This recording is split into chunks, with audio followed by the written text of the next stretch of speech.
They said she was plain. They called her nothing. In the unforgiving dust of the Arizona Territory, Annabella Reed believed them. She saw a drab, worthless woman in her reflection. But one man saw something different. Not a settler, not a rancher, but an Apache warrior. When she whispered she wasn't pretty, he answered with an act that would change her life and threaten to burn the entire territory down. He braided her hair, and in that braid he wove a secret that would unravel a conspiracy of greed, expose a dark past, and redefine the very meaning of survival. The town of Prosperity Wells was built on lies, dust, and the relentless, baking Arizona sun. For Annabella Reed, it was a place of necessary humiliations.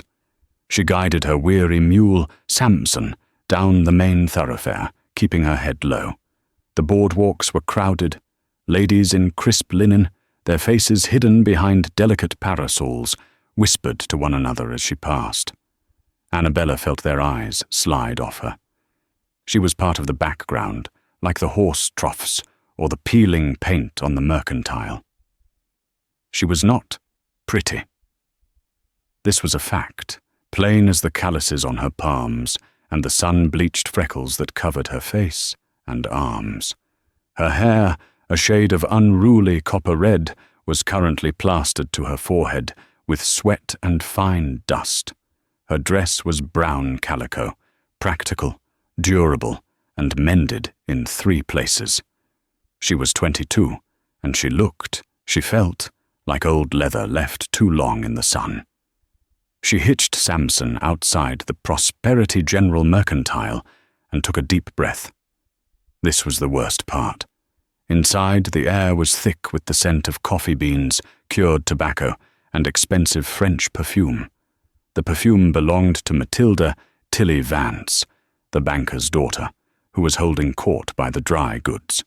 She was laughing, a sound like tiny tinkling bells. "Oh, Clara, you simply must come to the social," Tilly was saying. "Elias Thorne has promised to donate the main prize for the raffle."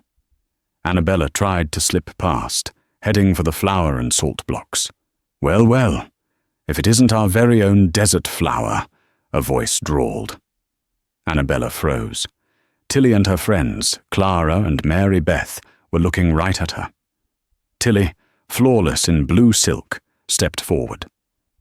"Annabella, dear," Tilly said, her voice dripping with false sweetness.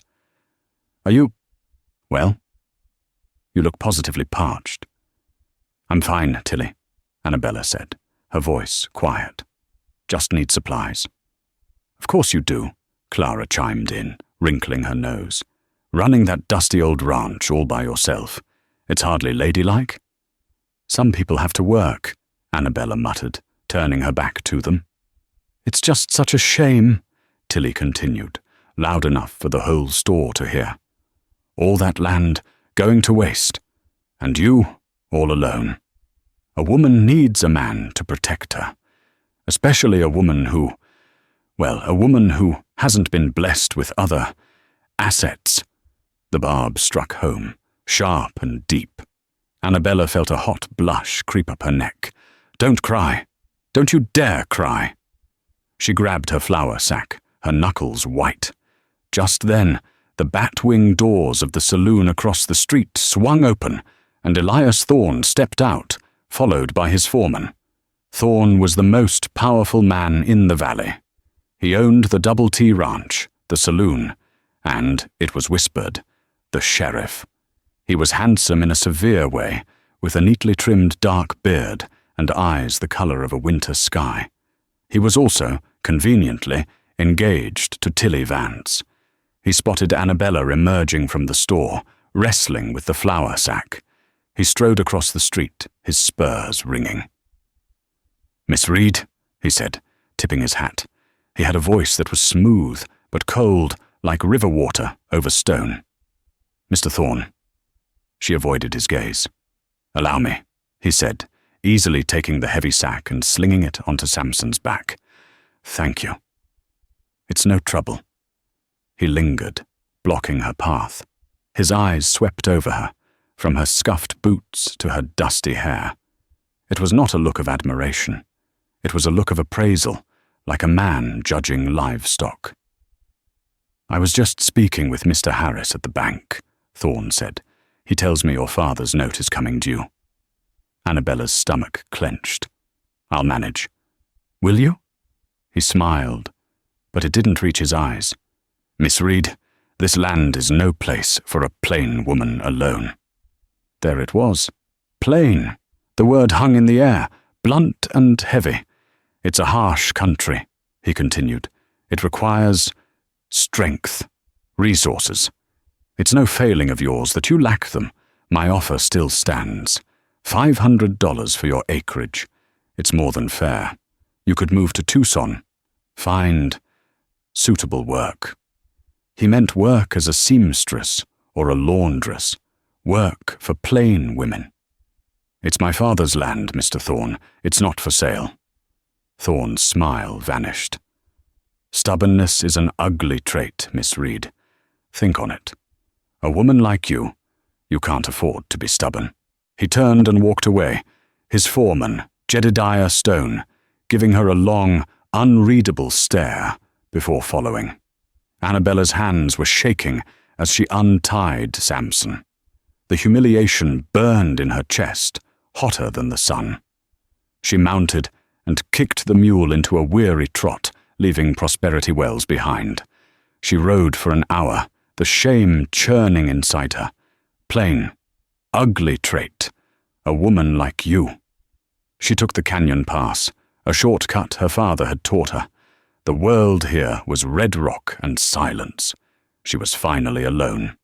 The tears she had refused to shed in town now came, hot and angry. "He's right," she whispered to the empty canyon. "He's right." She was so blinded by tears she didn't see the loose shale on the path. Samson's foot slipped, and the mule let out a pained bray, lurching hard. Annabella was thrown from the saddle, landing hard on the rocky ground. "Samson!"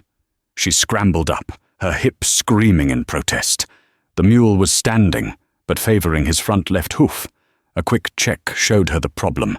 He'd thrown a shoe, and the hoof wall was cracked.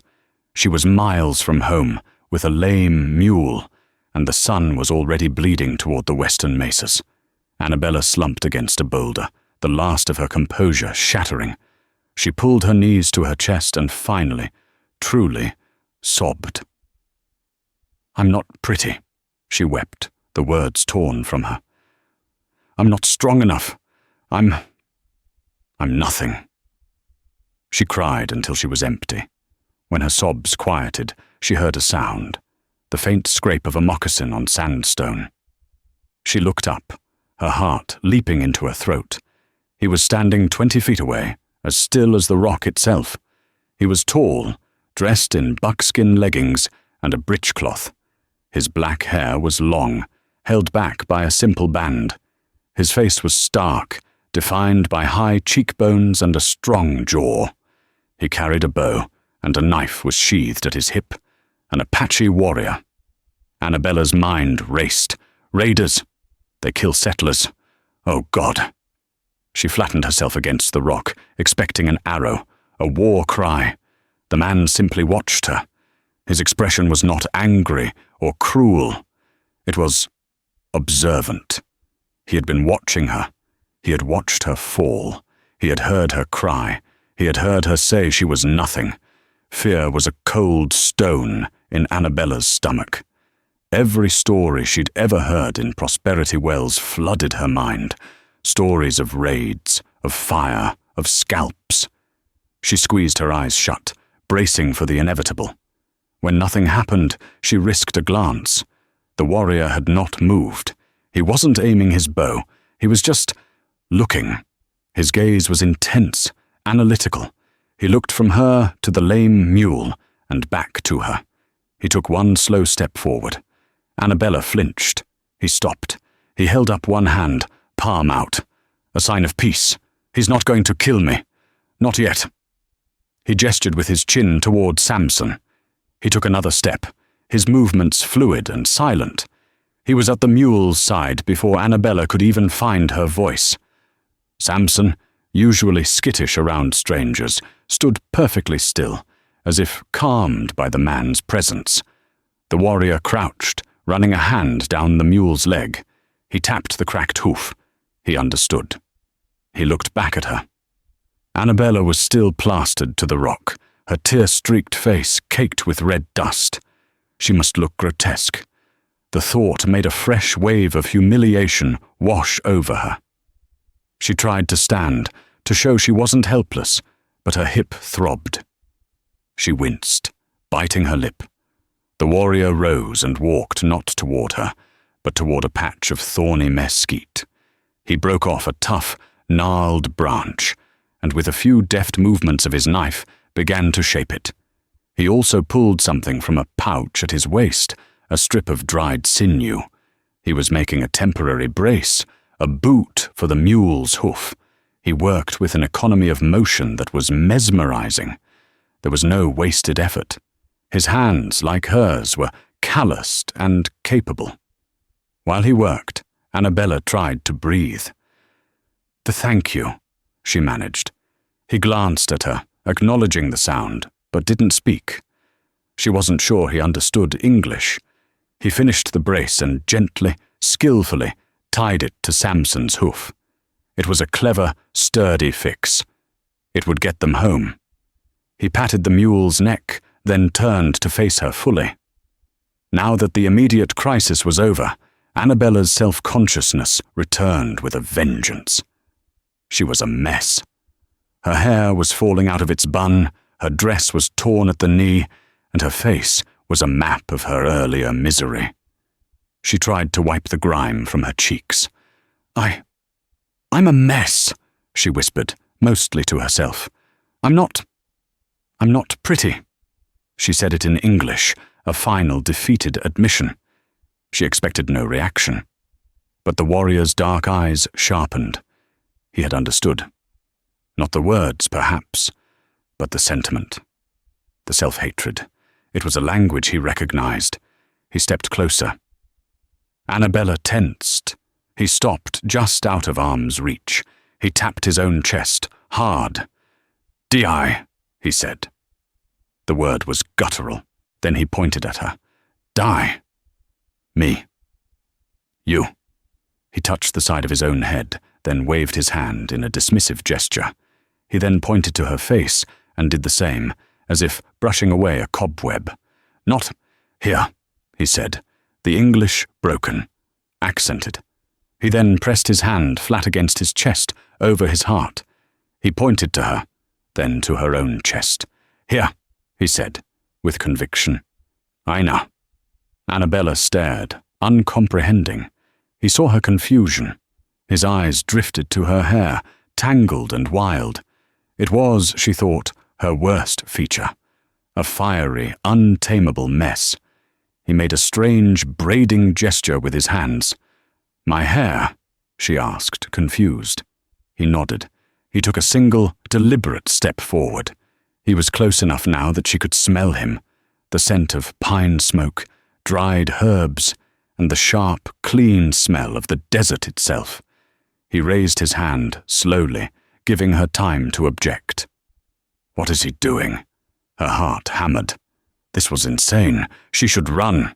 But she was rooted to the spot. His fingers, surprisingly gentle, brushed her temple.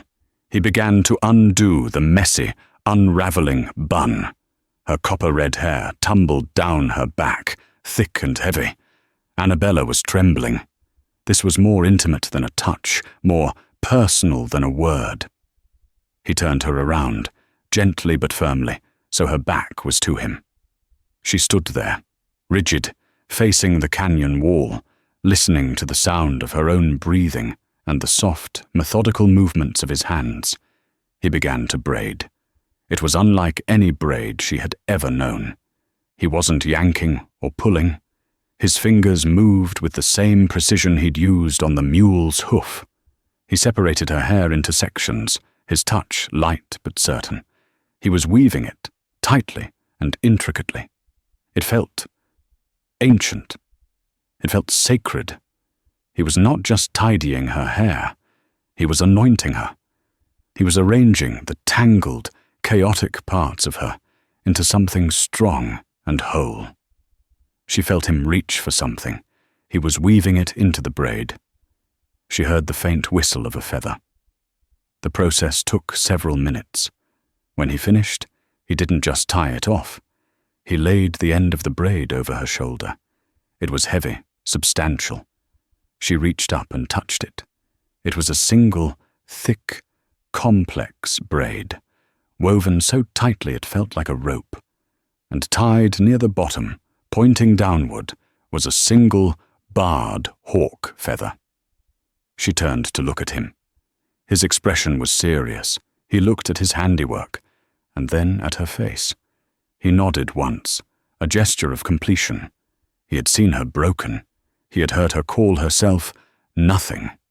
And his response was not to offer pity or words, but to create, to take the very thing she hated, her unruly hair, and turn it into a symbol of strength. An Apache braid, a warrior's braid. Who are you?" she whispered. He only pointed, first to himself. "Taza," then to her. He pointed again to her chest. "Ina," he repeated. "Life, spirit." And then, as silently as he had appeared, he turned and melted back into the rocks. He didn't walk away. He simply vanished. Annabella was left alone in the canyon, the setting sun painting the rocks in shades of blood and fire. She was trembling, but the cold knot of fear was gone, replaced by a strange, humming warmth. She slowly raised her hand to the braid. It was solid and real. She was not the same woman who had ridden into this canyon. The ride home was slow, but Samson managed well with Taza's makeshift boot. Annabella didn't feel the throb in her hip. She didn't feel the sting of the wind. All she felt was the solid, unfamiliar weight of the braid against her back. It was a shield. When she reached her small, weathered ranch house, she didn't light the lamp. She went to the clouded mirror she kept by the wash basin. She stared at her reflection. The dim, pre-dusk light softened her features. But it wasn't the light that made the difference. It was the braid. It was not a pretty hairstyle. It was not soft or romantic. It was severe, pulling her hair back from her face, highlighting the strong line of her jaw and her high cheekbones, features she had always despised for their lack of feminine softness. The braid said she was not soft. It said she was a survivor. The hawk feather rested on her shoulder, a mark of something. Dignity. For the first time in her life, Annabella Reed did not see a plain woman in the mirror. She saw a formidable one. She slept with the braid, and when she woke, it was still intact. She did her chores with a new energy. She mended the fence, watered the stock, and felt the braid move with her, a constant, reassuring presence. She was securing a loose shingle on the barn roof when she heard the horses. Elias Thorne and 2 of his men, including his foreman Jedediah Stone, were riding up to her house. Annabella climbed down the ladder, her heart thumping a different rhythm this time. Not fear. Anger. "Miss Reed," Thorne called out, his voice falsely pleasant. He dismounted, dusting off his expensive trousers. "Mr. Thorne." She did not invite him to sit. She stood her ground, hammer in hand. Thorne's eyes swept over her, and then they froze. He stared at her hair. His affable mask dissolved, replaced by a look of utter disbelief, which quickly curdled into cold fury. "What?" he said, his voice dangerously low. "Is that?" He pointed at her braid. "It's my hair, Mr. Thorne. Don't play coy with me." He stepped closer. "That is an Apache braid, with a feather. Have you lost your mind?" Beside him, Jedediah Stone's face was a stone mask, but his eyes were fixed on the braid with a disturbing, dark intensity. "Who did this?" Thorn demanded. "Were they here? Did you consort with them?" "I had an accident in the canyon," Annabella said, her voice steady. "My mule was lamed. A man helped me." "A man?" Thorn spat the word. "A savage, a buck. And you let him touch you? Put his filthy hands on you?" "He was kind," Annabella said, her hand instinctively going to the braid. "He fixed my mule's hoof and he left." "He left?" Thorn laughed, a harsh, ugly sound. "You naive fool. He marked you. Do you know what this means?" He grabbed the end of the braid. Annabella slapped his hand away. Thorn's eyes went black. "You are signaling them. You're an invitation. You're bringing them down on all of us. On my land." "That's absurd. It was a kindness." "Kindness?" He paced, livid. "Jedediah, look at this. She's entertaining hostiles, right on my border." Jedediah Stone spoke for the first time. His voice was a low rasp, like dry gravel. "It's a bad sign, Miss Reed, a very bad sign. That's a warrior's braid. It means he sees you as one of his own." "Take it out," Thorn commanded. "What? Take it out, now. I will not have my neighbors endangering my property. It's indecent." Annabella looked at the two men. Thorn, red-faced with rage. Stone, watching her with a chilling, almost hungry focus. She thought of the man in the canyon. She thought of the word Ina. "No," she said. Thorn stared as if she'd struck him. "What did you say?" "I said no. It's my hair, on my land. You are not my neighbor, Mr. Thorn. You are a bully, and you are not welcome here. Please leave." Thorn was rendered speechless for a full 10 seconds. He looked at Jedediah, then back at Annabella. A slow, venomous smile spread across his face. "As you wish, Miss Reed." He mounted his horse. A plain woman, and a stubborn one, and now a fool. He wheeled his horse around. "Jedediah, let's check the north fence line." He and his other man thundered off, but Jedediah Stone lingered. He hadn't moved. He was still staring at her, his eyes locked on the braid. "Mr. Stone?" Annabella asked, unnerved. "You have no idea what you've done," Jedediah whispered. "You have no idea what you've started." "Jedediah, now!" Thorn's voice echoed across the yard. Stone broke his gaze, turned his horse, and galloped after his boss. Annabella was left trembling. She had won the confrontation, but it felt like a hollow victory. Jedediah's words chilled her. She didn't have to wait long to understand. That night, she was awoken by a sound of terror, her horses screaming. She grabbed her father's shotgun and ran outside. The small corral was in flames. It wasn't a raid. It was an arrow wrapped in oil-soaked canvas shot into her haystack.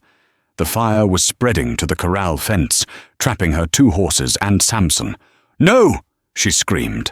She fought the flames with horse blankets and the precious water from her trough. She managed to break the fence and get the terrified animals out, but not before Samson suffered a bad burn on his flank. She stood there, covered in soot and ash, the red glow of the fire lighting her face. This wasn't Apache. This was an arrow bought at the mercantile, wrapped in canvas from the general store.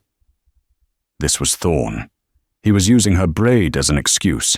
He was manufacturing an Indian threat to smoke her out, and he would use her as the justification to do whatever he wanted. She looked at her smoking corral, her heart a cold knot of dread. Jedediah was right. She had started something. The next week was a siege. Annabella lived on coffee and adrenaline. She slept in her clothes, the shotgun by her bed. Every night, something new. A fence line cut. Her vegetable garden trampled, not by deer, but by shod horses. Her small herd of cattle scattered. It was a war of attrition. Thorn was bleeding her dry, making it impossible for her to survive, all under the guise of protecting the valley from the threat she had invited. The townsfolk, stirred up by Thorn's whispers, now looked at her with open hostility. When she rode in for supplies, which she had to get burn salve for Samson, the mercantile owner charged her double. Tilly Vance crossed the street to avoid her, holding a handkerchief to her nose as if Annabella herself were diseased. The braid remained. She rewove it every morning. It was her ritual, her armor. She would not let Thorn break her. She was tracking her scattered cattle near the canyon pass, the place where she had met Tarza when he appeared again. He stepped from the shadows of the junipers, and her first instinct was relief. They're trying to burn me out, she said, the words tumbling out. He set my corral on fire. Tarza's eyes narrowed. He had seen the smoke days earlier. He walked to her mule, looking at the new, raw burn on Samson's flank. His face, usually so serene, hardened into a mask of cold anger. He knew this was not the work of his people. He produced a small leather pouch. He opened it, revealing a greenish-grey paste. "Put on fire," he said. He gestured to the burn. It was an herbal salve. Annabella applied it, and the mule, which had been fidgeting in pain, calmed almost instantly. "Thank you, Tarza." He looked at her. He saw the soot on her face, the exhaustion in her eyes. He saw she had redone the braid, less skillfully than his, but the feather was still there. She had kept it. A flicker of something passed through his eyes. Respect. Why did you do this?" she asked, touching the braid. "Why help me?" He was quiet for a long time. He pointed to the land, her land, and then back at himself. "This," he said, tapping the ground, "is Di. Me. This," he pointed to her ranch, "is Di. You. One land." He was trying to tell her they were connected, that the land they both lived on was a shared life. "Thorn," she said, spitting the name. "Elias Thorn. He wants my land." Tarza nodded. He knew the name. Thorn's cattle were already pushing into the high meadows, traditional Apache grazing grounds. He uses you," Tarza said, struggling with the words. "He uses this," he touched her braid, "to make war." "I know," she whispered, "and I don't know how to stop him." A sound echoed from the rocks above them, a boot scraping. Tarza moved, pulling Annabella behind him, his knife in his hand, in a single, fluid motion. "Easy, Tarza," a voice rasped. "I'm not here to fight." Jedediah Stone stepped into the clearing, his rifle held loosely, pointed at the ground. Annabella's blood ran cold. This is your doing." "My doing?" Jedediah's laugh was brittle. "I'm just the dog, Miss Reed. Thorn's the one holds the leash." Tarza stared at Jedediah, his knife still raised. The two men looked at each other, not as Apache and white man, but as two predators. Then Jedediah did the last thing Annabella expected. He spoke, not in English. He spoke in a rapid, flowing, guttural language. He spoke in Apache. Tarza's composure shattered. His eyes widened, and he replied in the same tongue, a sharp, questioning bark. Annabella looked back and forth between them, utterly lost. They were arguing. Jedediah, Thorn's foreman, was speaking fluent Apache. After a long, tense exchange, Jedediah spat on the ground. He turned his attention to Annabella. "He wants to know why I speak the language of the Endi," Jedediah said, his face twisted. "I speak it because I am one, or I was." "What? What are you talking about?" "My name wasn't always Jedediah Stone," he said, his voice dropping, his eyes dark with memory. "For 10 years it was Hashke, Angry One. I was taken in a raid on my family's homestead in Texas when I was 5. My family killed. The Apache took me." Tarza watched him, listening. "They raised me. Jedediah continued, his voice rough. My mother, a woman named Tasni, she was kind. She taught me to track, to hunt. I was Endy. I was one of them. What happened? Annabella breathed. I was rescued, he sneered. When I was 15, Texas Rangers. They found their lost white boy. They killed Tasni when she tried to hide me. They dragged me back to civilization, put me in an orphanage, beat the savage out of me. His hands were clenched into white-knuckled fists. I hate them, he whispered, looking at Taza. I hate them for what I lost. And I hate this world, he gestured to his own clothes, for never letting me be anything but a half-breed freak. I'm not white enough for them, and I'm not Apache enough for you. Taza said something soft in Apache. He says the land remembers, Jedediah translated, his eyes glistening. Damn him! Why are you here, Jedediah? Annabella asked. Why tell me this? Because Thorn is a fool, and he's going to get everyone killed. He thinks he's just running you off, but he's playing a bigger game. What game? The water, Jedediah said. He doesn't just want your dusty acreage, Miss Reed. He wants your well. My well? It's shallow. It barely gives enough for me. It's not what the well is. It's what it proves, Jedediah said. He hired a geologist from back east. The man said your well, shallow as it is, sits on top of a massive, deep aquifer, a river underground, enough water to raise 10,000 head of cattle, enough to build a city. Annabella was stunned. Her father had always said the well was blessed. He's been trying to buy you out quiet-like, Jedediah went on, but you're stubborn. So now he's using the Apache threat, you with your braid, as an excuse. He's petitioning the territorial governor. He's sending reports of raids, of a settler colluding with hostiles. He's trying to get the cavalry sent in. He wants to pacify this entire valley, wipe out Taza's band, and you with them. He'll take your land as compensation for his troubles. It was a conspiracy far darker than she could have imagined. But you're helping him, Annabella accused. You set the fire. I shot that arrow, Jedediah admitted, not looking at her. But I put it in the haystack, not the barn. I scattered your herd. I didn't steal them. I'm torn, Miss Reed. Thorn pays me. He gives me a place. But Taza, his people, they were my family once. He looked at Taza. He's coming for you. He's not just using the braid as an excuse anymore. He's going to use it as a weapon. He turned. And Miss Reed? Be careful. Thorn's not a man who likes to lose. He's finished playing games. He looked at her well, which she could see in the distance. He's poisoning your well. Annabella's blood turned to ice. He rode out last night with 2 saddlebags of something, Jedediah said. Said he was salting the earth.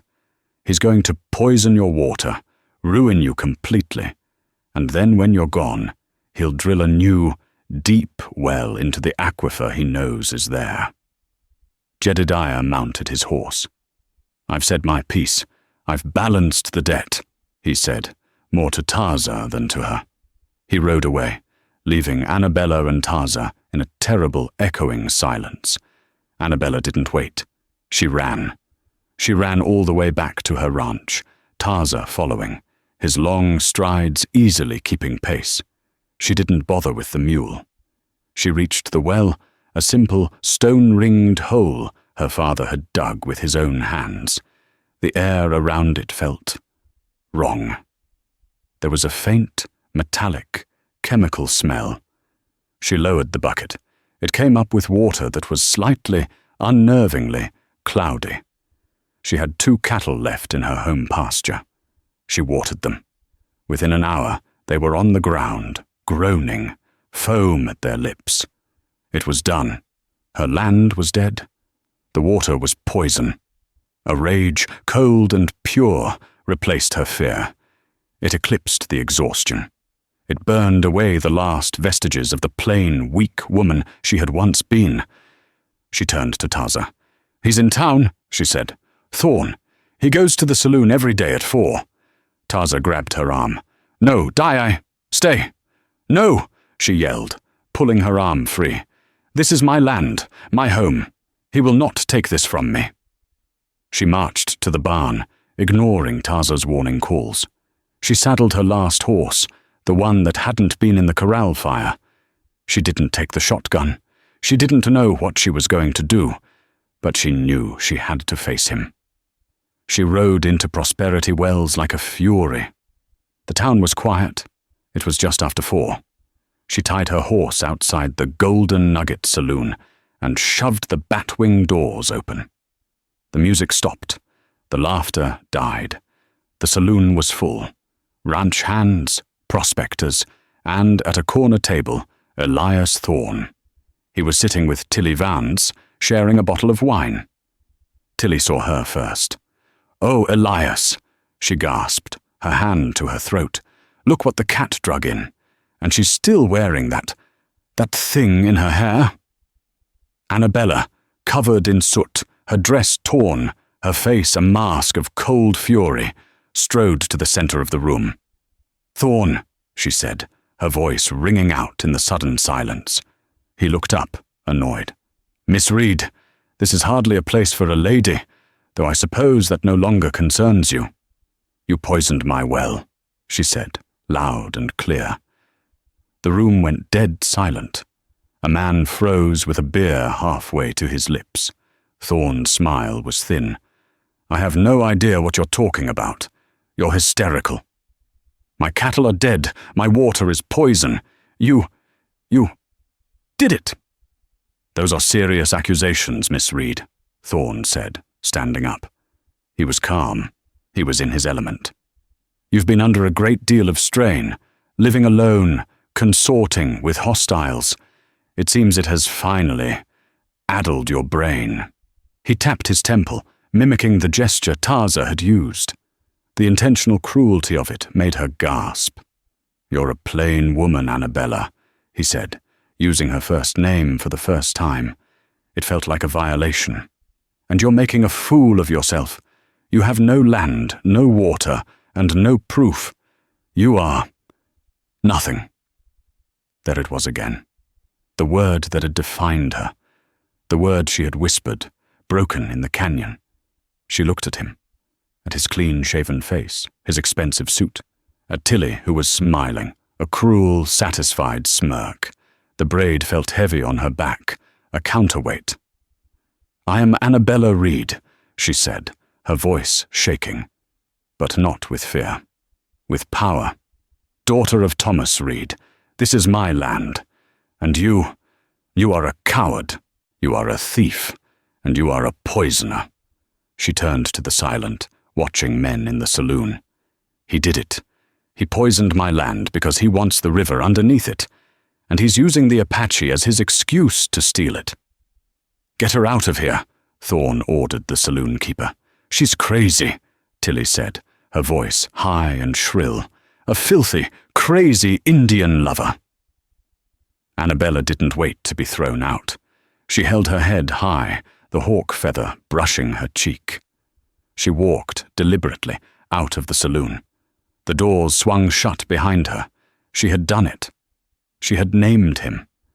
But as she mounted her horse, she knew it changed nothing. He was right. She had no proof. She was ruined. As she rode out of town, she saw a rider, far in the distance, heading for the hills. It was Jedediah Stone. He was leaving. He was running. He hadn't just balanced the debt. He had warned her, and now he was saving his own skin. She was truly, completely alone. She didn't go back to the ranch. There was nothing there for her but poisoned water and dead cattle. She rode aimlessly back to the one place that wasn't tainted. She rode to the canyon. She tethered her horse and walked, her legs heavy, to the spot where she had fallen. She sat on the same boulder where she had wept. But the tears wouldn't come now. She was burned dry, inside and out. She had lost. Thorn had won. He would wait for the bank to foreclose, and he would buy her land for pennies. He had successfully, systematically, destroyed her. She sat for hours until the sun began to dip, painting the rocks in the same fiery colors as that first day. "I should have taken his money," she whispered to the rocks. "I should have just left." "And go where?" a voice asked. Tarza was there. He hadn't approached. He was just there, as if he were part of the landscape. "It doesn't matter. It's over. He won. My well is poisoned." Tarza walked to her. He sat on the ground, not on the rock. He was of the earth. He picked up a handful of the red dust and let it sift through his fingers. He looked at her, his gaze unwavering. "Thorn. Poison. Shash." He said the Apache word. "Bear." Thorn was the bear, big and destructive. "Yes," she said, her voice flat. "He poisoned the shash." Tarza shook his head. He pointed to the small, poisoned well on her distant property. "No. Poison. This." He made a small circle with his hands. Then he stood. He gestured for her to follow. "Come." "Where? What's the point?" "Come. See." She was too tired to argue. She followed him. He didn't lead her down the canyon, but up. He moved with an effortless agility, finding handholds and footholds she couldn't see. It was a hard climb. She slipped, she cut her hands, but she kept going. He was testing her. After an hour, as the air grew thin and cool, they reached a place she never knew existed. It was a high mountain alcove, a hidden cleft in the rock, sheltered by ancient, twisted pines. And from a fissure in the sandstone, water poured out. It wasn't a trickle, it was a steady, gushing flow of the clearest, purest water she had ever seen. It formed a deep, pristine pool before cascading down a hidden ravine. The spring," she breathed. Tarza nodded. He dipped his hand in the pool and drank. He offered her some. She drank, and the water was so cold it ached in her teeth. It tasted of stone and minerals and life. He pointed down, toward her valley, now lost in shadow. He made a gesture of water flowing, moving under the ground. "Nli," he said. "Flow." He then pointed to the spring, and then to her well. "One. Water," he said. Annabella's mind, slow and numb, began to work. This is the source," she whispered. "This spring. It feeds the aquifer. It feeds—" "My well." Tarza nodded. He pointed to her well again. "Thorn. Poison this." He repeated the small circle. "Not this." He spread his arms wide, indicating the massive spring. He poisoned the surface well," she realized aloud. "But the source is still pure. The land wasn't dead. It was just hurt." She looked at the gushing, unstoppable spring. She looked at Tarza. She started to laugh. It was a raw, broken sound that turned into a sob. She wasn't ruined. She wasn't beaten. The life was still there, just hidden.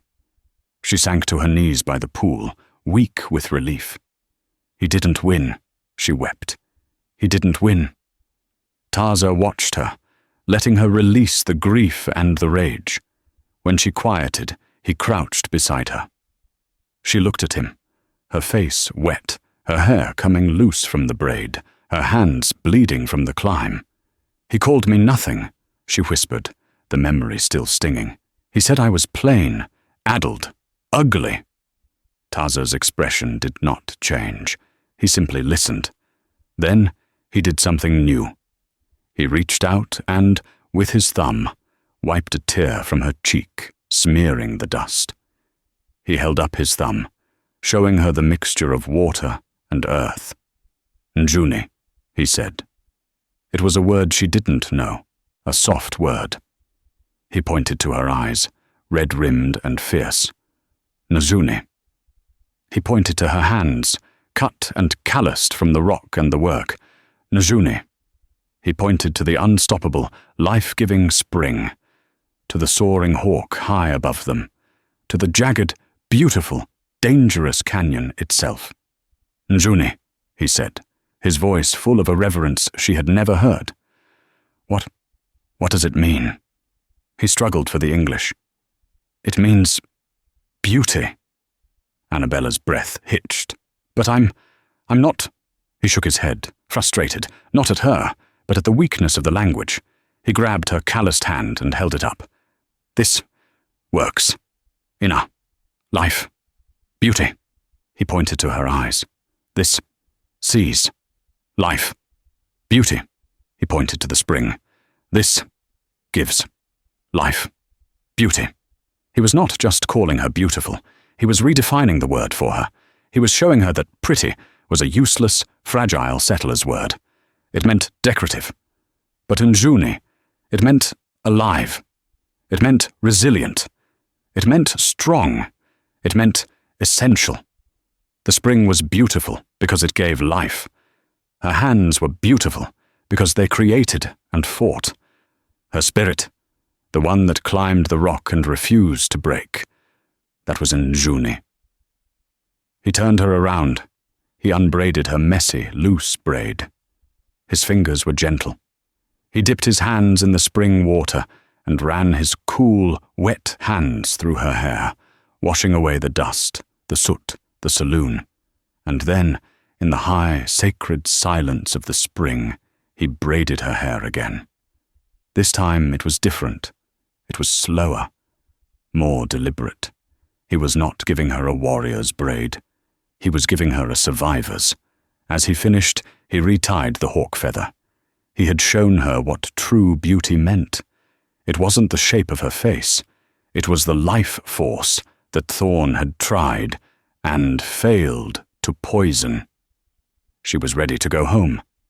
But as they stood, a sound echoed from below, a single gunshot. A moment later, a figure scrambled up the ravine. It was Jedediah Stone. He was clutching his side, blood seeping through his fingers. I came back, he panted, collapsing at the spring. I couldn't let him. Jedediah, Annabella rushed to him. He's coming, Jedediah choked out, his face pale. Thorn, he's not waiting for the cavalry. He's not waiting for the bank. He's lost his mind. Tarza was already scanning the valley below. He found out I warned you, Jedediah gasped. He shot me. He's rounded up. 10, maybe 12 men. Hired guns. He's saying Tarza's band is holed up at your ranch. He's going to wipe them out.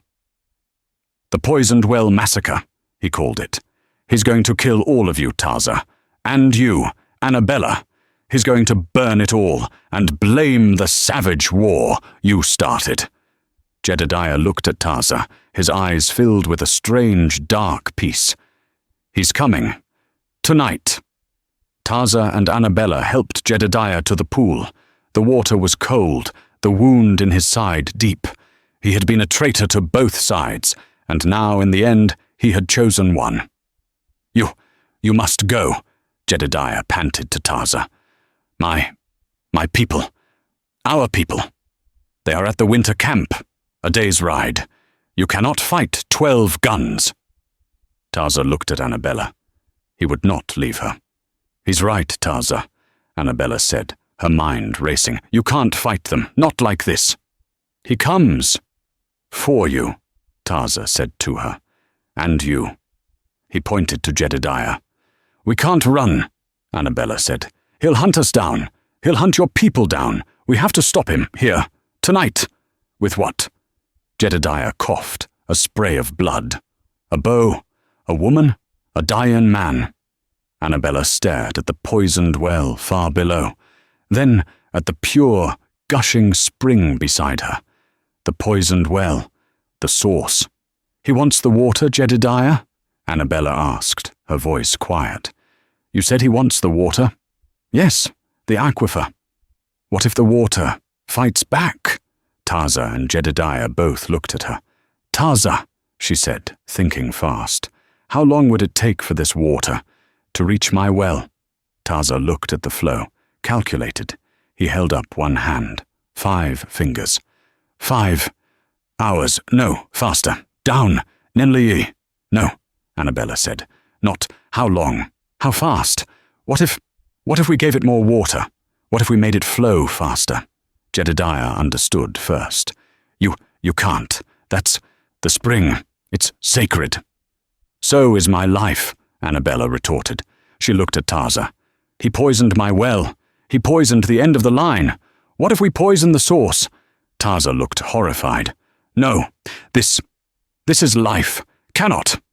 Not poison it, Annabella said, her eyes wild. We cleanse it. We use the spring to flush the poison out. The plan formed, desperate and brilliant. Jedediah the poison Thorn used. What was it? Arsenic and lye. Stuff for dipping sheep. Bags of it. He poured it in the well, right? Annabella said. It's concentrated. It's sitting at the bottom, just clouding the water. But the spring, Taza, if we block the ravine, the one it flows down, can we make it go somewhere else? Taza's eyes widened. He understood the geology. The spring had 2 outlets, the main cascade and a smaller secondary fissure that fed the aquifer. If they blocked the main flow. More water. Under, Taza said. Fast. Very fast. It would be a torrent, Jedediah breathed. It would hit that poisoned well. And it would erupt, Annabella finished. It would flood. It would turn my entire yard into a poisoned bog. But it would be fast. It would clean the aquifer, eventually. But first, it was a terrifying, brilliant, suicidal plan. Thorn is coming to my ranch, Annabella said. He's expecting to find me, or Taza. He's expecting a fight at the house. He's not expecting a flood. We need rocks, Taza said. He looked at Jedediah. I can't move, Jedediah said. But I can shoot. I have 6 bullets. I can watch the pass, buy you time, but you have to hurry. Taza nodded. He gave Jedediah his bow. Good. Hashke. Angry one. Jedediah actually smiled. He positioned himself overlooking the trail. Annabella, Taza said. This will change the land. Forever. He already did, she said. Let's begin. For 2 hours they worked like demons. They didn't have explosives. They had leverage. Taza, with his knowledge of the rock, showed her which boulders were key. They used Taza's knife and a stout branch as a lever, straining until their muscles screamed. They were building a dam, rerouting the sacred spring. It was back-breaking, heart-pounding work. Annabella's hands, already cut, were now raw and bleeding. But she didn't stop. She was fighting with the land. Finally, Taza wedged one last, large rock into place. The cascade of water slowed. The gurgling sound from the secondary fissure deepened. It became a low, angry roar. The ground beneath their feet began to vibrate. It is done, Taza said. A single shot echoed from the pass. Jedediah's signal. They are here, Taza said. Now we run, Annabella said. They half ran, half slid down the mountain, taking a shortcut Taza knew. It was dangerous in the dark, but they were fueled by adrenaline. Below them, they could hear the shouts of Thorn's men. They had reached the ranch. She's not here, a voice yelled. The Apache ain't here either. Spread out, Thorn's voice commanded. Find them. They can't have gone far. Check the barn. Check the well. Annabella and Taza reached the ridge overlooking her property. They saw the flickering of lanterns. 12 men, armed to the teeth, fanning out across her yard. Thorn himself was standing right by the well, kicking at the stones. He poisoned it all right, one of his men cackled, peering into the hole. Smells awful. It's perfect, Thorn said. "We find their bodies, dump them in. The perfect Indian attack. Burn the house. We're done here." "Wait," another man said, holding his lantern to the ground. "Boss?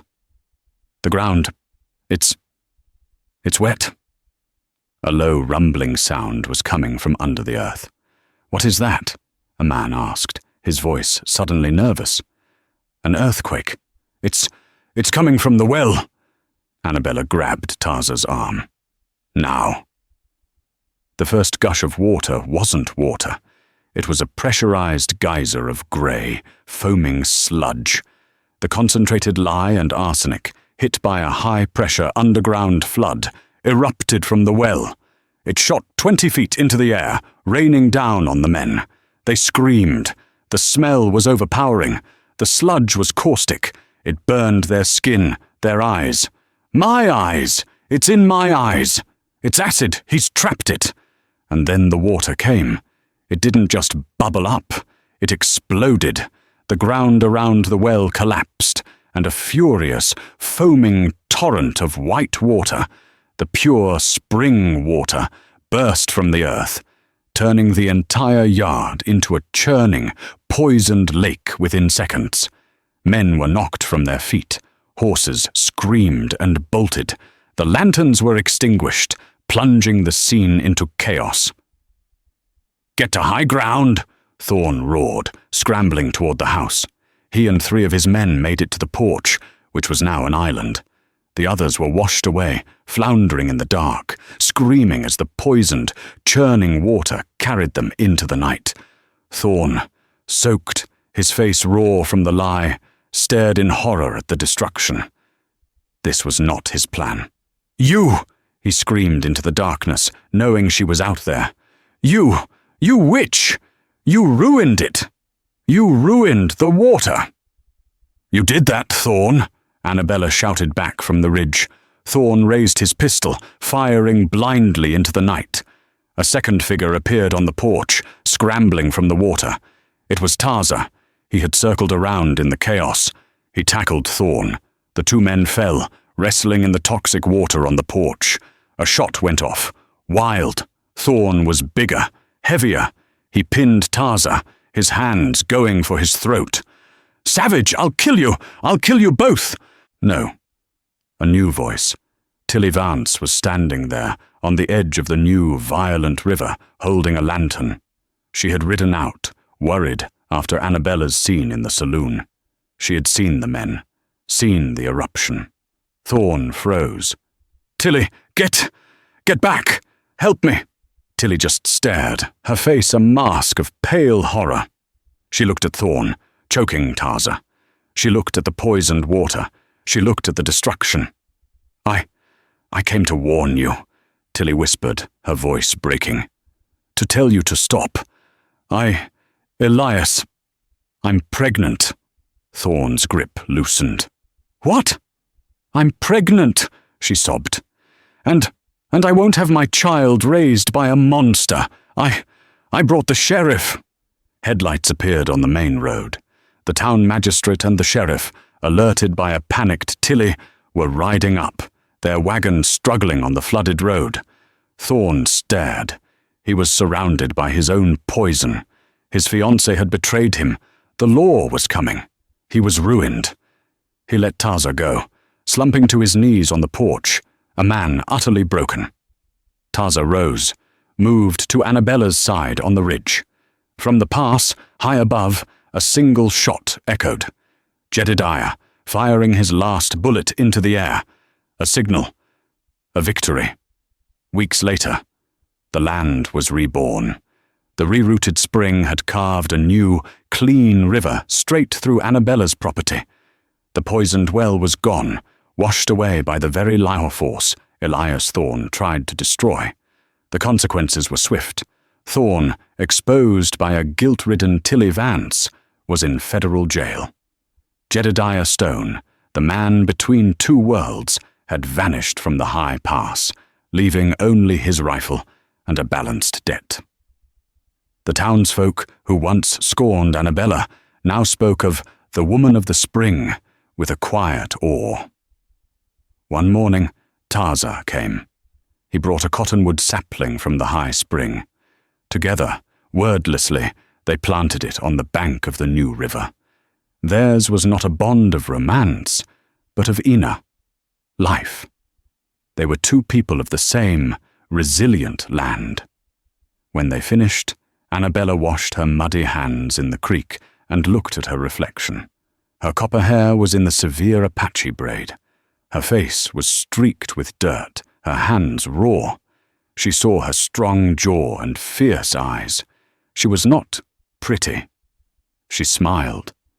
"I know what beauty is," she whispered to the water. Taza stood beside her. He looked at her reflection, then at her. He nodded. He touched the braid, his gift, then pressed his hand to his heart. "Njuni." He turned and walked toward the canyon, his home. He did not look back. Annabella Reed remained. She stood on her land, by her river, under the Arizona sun. She was not a plain woman. She was not nothing. She was the land. She was the water. She was life. And she was beautiful. Annabella's story teaches us that true beauty is not what society labels pretty. It's not about delicate features or expensive dresses. True beauty is the strength that survives the fire. It's the resilience that finds a new way when the old one is poisoned. It's the spirit that refuses to be called nothing. Annabella, like the desert itself, was beautiful, not because she was plain, but because she was real, she was strong, and she endured. If this story of survival and true identity resonated with you, please show your support. Hit that like button, share this video with someone who needs to hear this message, and most importantly, subscribe to our channel for more dramatic stories every week.